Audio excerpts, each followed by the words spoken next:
दोस्तों नमस्कार, मैं हूं आलोक पाठक और आप देख रहे हैं खबर दस्तक।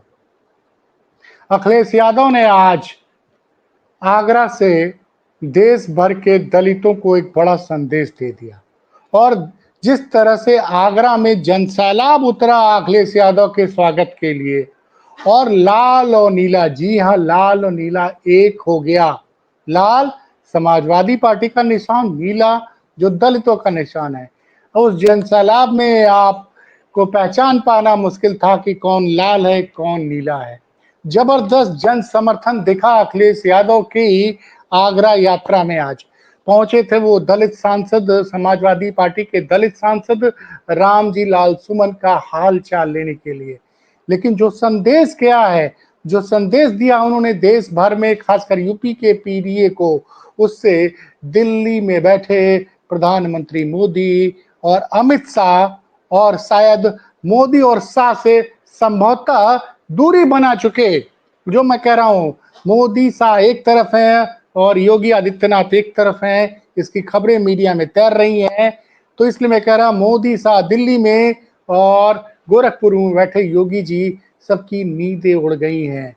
दरअसल किसी को उम्मीद नहीं थी कि जो राणा सांगा के नाम से जो प्रदर्शन शुरू किया था करणी सेना ने, जो 21 मार्च को राज्यसभा में जो बयान दिया था रामजी लाल सुमन ने, सपा के सांसद को, जिसको लेकर जिस तरह की धरना प्रदर्शन और तमाम बवाल चल रहे थे, और 12 अप्रैल को जो हुआ उसको पूरे देश ने देखा कि करणी सेना ने जिस तरह का प्रदर्शन किया, उससे देश भर के दलितों में बड़ा आक्रोश था। और आज अखिलेश यादव शुरू करते हैं सफर सैफई से। 1-1.5 घंटे में आगरा पहुंचते, उनके साथ रास्ते भर में समाजवादी पार्टी के कार्यकर्ता जुड़ते चले जाते हैं। हर टोल पे हजारों की संख्या में समाजवादी पार्टी के कार्यकर्ता अपने नेता, अपने महबूब नेता अखिलेश यादव का स्वागत करने के लिए इस धूप में खड़े थे। और आगरा में तो मैंने बताया ना, जन सैलाब ही उतर गया। तमाम पूरी तरह से आगरा की सड़कें जाम हो गई थी अखिलेश यादव के स्वागत में। और जब वो रामजी लाल सुमन के घर पहुंचे और उन्होंने 2-3 बड़ी बातें कही। आज अखिलेश यादव पूरा होमवर्क करके पहुंचे थे और क्या क्या बोला, क्या क्या संदेश दिया, मैं समझाता हूं, आपको सुनाता हूं।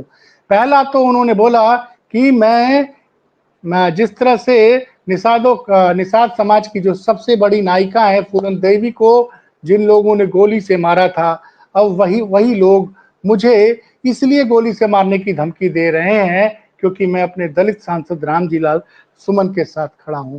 वैसे मैं इनसे डरने वाला नहीं हूं। एक तो संदेश ये दिया।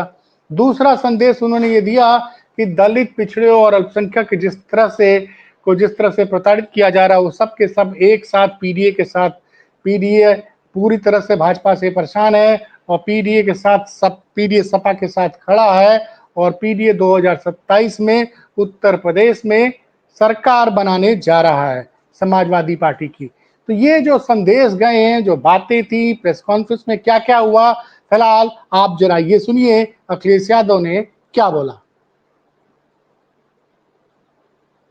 बस यादव हैं, ये एक प्रतिष्ठित न्यूज चैनल और ऐसी कई फर्जी खबरें चलाई जाती थी। केवल एक नहीं खबर चलती थी, बहुत सी खबरें चलती थी।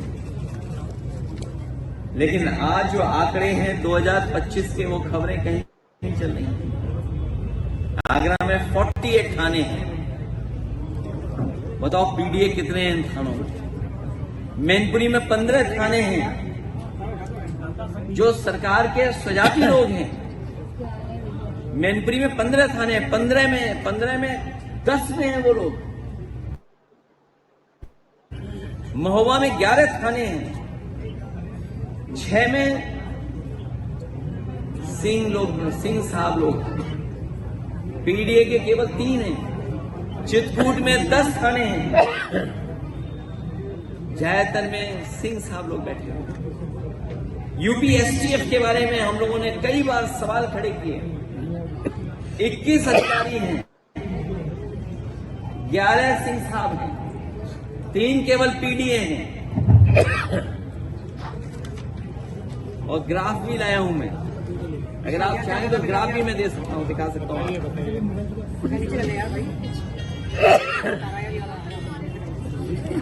अगर आप चाहोगे तो मैं ग्राफ भी दिखा सकता हूं। मैं जानता हूं कई चैनल अपने आप ग्राफ को कवर कर रहे होंगे। ये ग्राफ है, ये ग्राफ दोबारा दिखाइए सर। ये है। ये तो मैं केवल 4 जगह का बता रहा हूं मैं आपको, केवल 4 जगह की बात कर रहा हूं मैं केवल। एसटीएफ का देख लीजिए आप।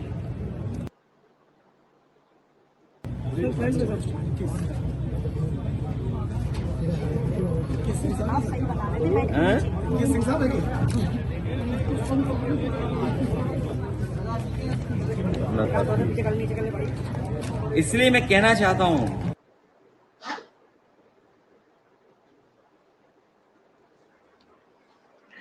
ये सुना आपने। दरअसल पिछली सरकार में एक चैनल ने खबर चलाई थी, Yadav take overs UP police, यानी यादव लोग ही उत्तर प्रदेश की पुलिस को चला रहे हैं, प्रशासन को चला रहे हैं। अखिलेश यादव ने आंकड़े सार्वजनिक किए, पूछा कि 48 थाने हैं आगरा में, बताइए कितने में पीडीए है। फिर आगरा के जस्ट बगल का जिला है मैनपुरी, वहां 15 थानों में बताया कि 10 में मुख्यमंत्री के सजाती हैं। महोबा का जिक्र किया कि 10 में से 5 हैं।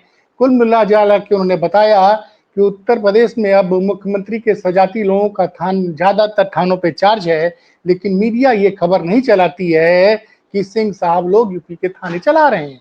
लेकिन यही मीडिया मेरे सरकार में चलाती थी कि प्रदेश के हर थाने को यादव चला रहा है। पहला तो ये हुआ। दूसरा जो उन्होंने एक बहुत प्रतिष्ठित चैनल की मैं न्यूज के आधार पे ये बात कह रहा हूं तो कि Yadav take over of Yadav take over of UP police. अब जो उसके अलावा दूसरा जो उन्होंने उदाहरण दिया, देखिए आज वो चुन चुन के इशू लाए थे। एक लाए थे जौनपुर का, बोले जौनपुर में उन्होंने बोला कि 12 तारीख को आप सबने देखा कि किस तरह से तलवारें लहराई गई, कितने लोगों को गालियां दी गई और तमाम तरह के लोगों को गोली मारने की धमकी दी गई। याद करिए अखिलेश यादव को एक सज्जन ने उसी रैली में बोला था कि अखिलेश यादव अगर राणा संगा वाले बयान पे माफी नहीं मांगेंगे तो तुमको मैं गोली मार दूंगा। राणा संगा को हड्डी पसली तोड़ने की धमकी दी गई, उनको जान से मारने की धमकी दी गई। कहा ये उस पे से किस पे क्या कार्रवाई किसी को नहीं पता। फिर उन्होंने बताया कि आप सब जानते हैं कि मौर्य समाज के लिए सम्राट अशोक उनके भगवान की तरह है। 5 तारीख अप्रैल को सम्राट अशोक की जयंती होती है। उनकी जयंती के दिन जौनपुर में एक मौर्य समाज के एक व्यक्ति ने केक से तलवार काट दिया। सोचिए, केक से उसने तलवार काट दिया और उसकी फोटो सोशल मीडिया पे वायरल हुई, तो पुलिस ने उसको गिरफ्तार कर लिया। और यहां लोग तलवारें लहरा रहे हैं, तमाम तरह के अपशब्द बोल रहे हैं, धमकियां दे रहे हैं, किसी के ऊपर कोई कार्रवाई नहीं। उसके बाद अगला आता है, फिर उन्होंने निषाद समाज की बात उठाई कि मैनपुरी में एक निषाद समाज के लड़के ने फेसबुक पे कुछ टिप्पणी लिख दी। कुछ लोगों इसकी टिप्पणी से इतना नाराज हो गए कि उस लड़के को बुरी तरह से मारा। घटना के कई दिन हो गए हैं, लेकिन पुलिस ने जिन लोगों ने उस निषाद समाज के लड़कों को मारा था उन पर कोई कार्रवाई नहीं की। दलित समाज का भी मुद्दा उठाया कि आगरा में ही एक दलित दूल्हा बारात लेके जा रहा था, लोगों ने उस दूल्हे को घोड़े से घोड़ी पर चढ़कर बारात लेके जा रहा था, उसको घोड़ी से उतार के उसको मारा पीटा और बारातियों का सर फोड़ दिया। दलितों का सम्मान देख लीजिए कि दलितों के साथ ये स्थिति है। फिर उन्होंने जिक्र किया कि किस तरह से प्रयागराज में दलित की जान ली गई। आजमगढ़ का किस्सा बताया कि दलित ने पुलिस के हिरासत में दलित ने पजामे के नाड़े से लटक कर अपनी जान दे दी। तो तमाम तरह की दलित का भी मुद्दा उठाया। जरा सुनिए पीडीए के बारे में अखिलेश यादव ने क्या बोला, आप खुद सुनिए, उसके बाद मैं आगे आपको बताता हूं।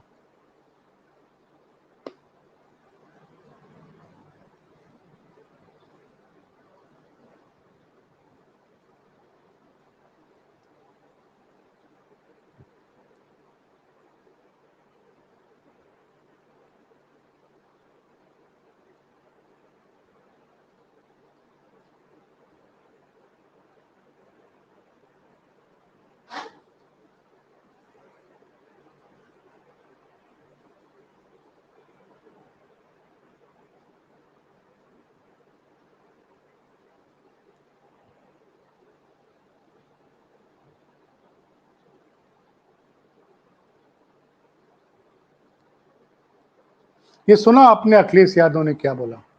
जरा ये स्क्रीन पे अभी लगा है, सुनिए जरा इसको ध्यान से।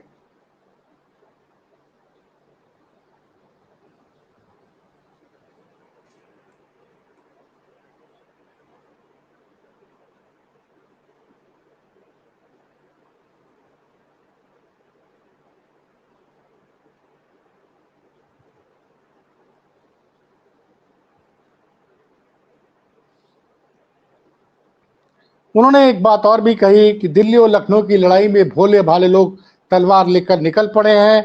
और उन्होंने ये भी बोला कि संविधान समाजवादी पार्टी संविधान से चलती है, आगे बढ़ रही है। जिन्होंने तलवार लहराई है, जिन्होंने गालियां दी, उनके खिलाफ कार्रवाई होगी। हम लोग कानून मानने वाले लोग हैं। तो कुल मिला जुला के उन्होंने बहुत बड़ा हमला बोला है। और आज मैंने कहा ना कि जिस तरह से कुछ तस्वीरें हैं, मैं शेयर कर रहा हूं, अभी स्क्रीन पे लगेगी, आप देखिएगा कि वहां पे लाल गमछे, लाल जो गमछा है उसके साथ नीला गमछा लगातार दिख रहा था। बड़ी संख्या में दलित समाज के लोग, जाटव समाज कर विशेषकर आज इस रैली में उपस्थित हुए। और जिस तरह से उन्होंने अखिलेश यादव का समर्थन किया, उससे साफ लग रहा है कि अब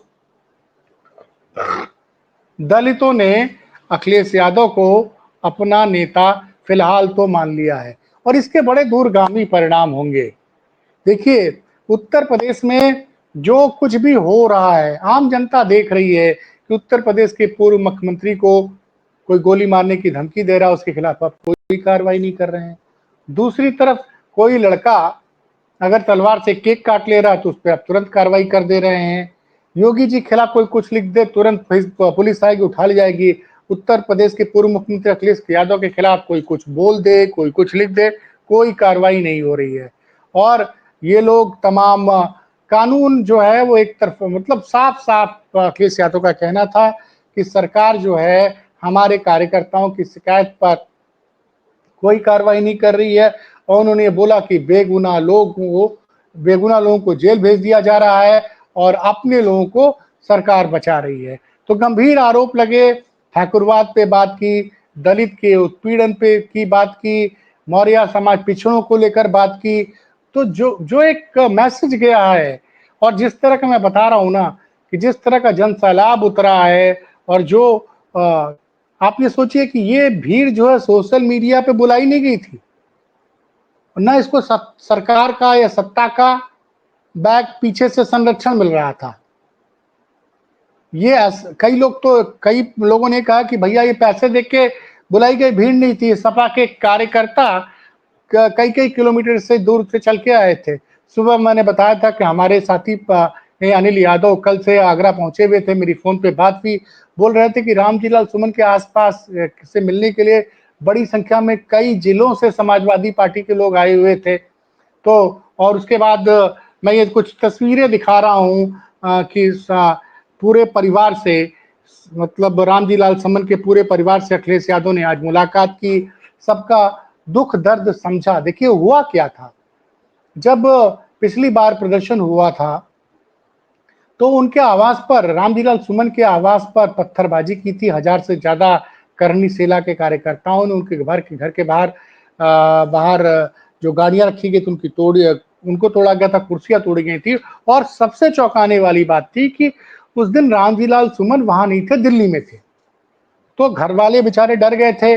और जब ये सब कुछ हो रहा था, मैंने पहले बताया कि करनी सेना के लोग जब वो सब कुछ ये जो कर रहे थे, तो वो उससे 2 किलोमीटर दूर पे योगी आदित्यनाथ थे, एक सभा करने गए थे, वहां मुख्यमंत्री खुद थे। तो मुख्यमंत्री के रहते ही बताइए एक सपा के दलित सांसद के ऊपर हमला होता है।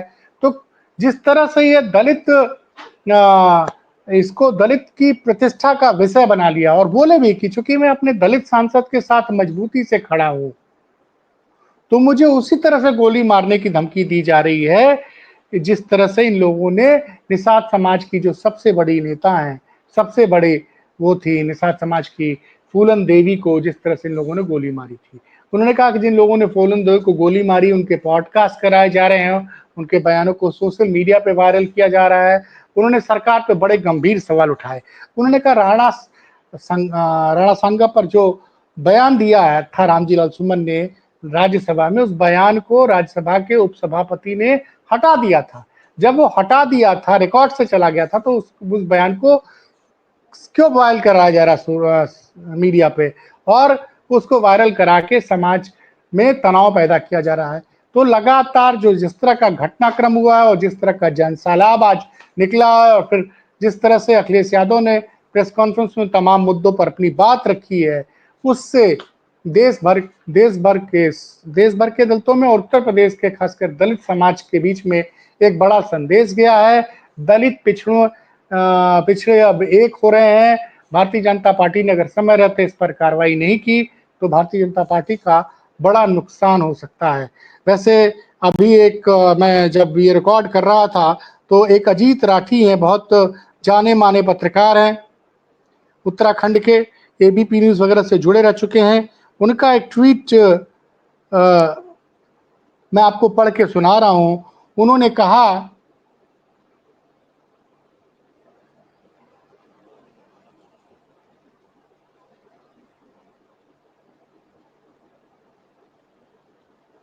कि माफ कीजिएगा डिप्टी सीएम केशव प्रसाद, जिन अखिलेश यादव को आप लौंडा कह रहे हैं, उनकी पार्टी ने आपको पिछला विधानसभा चुनाव हराया था, याद है ना? समाजवादी पार्टी ने की प्रत्याशी पल्लवी पटेल ने सिराथू में केशव मौर्य को चुनाव हरा दिया था।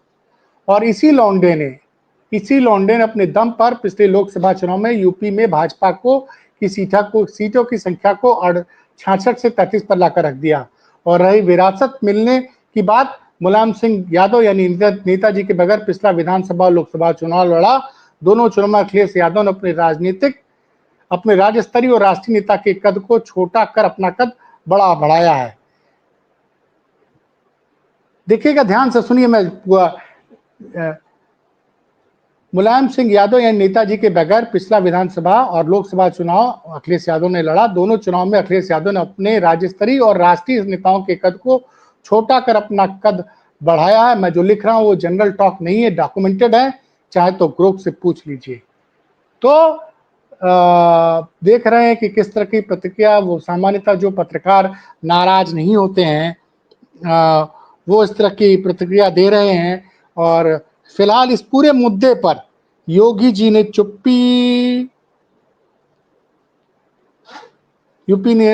ने मौन धारण कर रखा है। और सपा की तरफ से जो आज हुआ उस पे केशव जी का बयान जरूर आया है। केशव जी ने वही आरोप लगाया है कि समाजवादी पार्टी जो है वो जाति आधार पर समाज को तोड़ने की काम कर रही है, और जो भी वो कह सकते हैं वो कह रहे हैं, लेकिन उसमें साफ दिख रहा है कि कहीं न कहीं पूरी, मैंने जैसे कहा कि दिल्ली में मोदी और शाह की, फिलहाल गोरखपुर बैठे योगी आदित्यनाथ की आज की अखिलेश यादव की आगरा यात्रा के बाद नींद उड़ी हुई है। उत्तर प्रदेश में पिछड़ा दलित और अल्पसंख्यक अखिलेश के साथ मजबूती से खड़े होते दिखाई दे रहे हैं, और आज उस एकता का एक बड़ा परिचय मिला है। अब देखते हैं कि आगे क्या होता है। बाकी कोई भी डेवलपमेंट होगा उसका विश्लेषण लेकर मैं आप तक जरूर आऊंगा। देखते रहिए खबर दस्तक। बहुत बहुत धन्यवाद।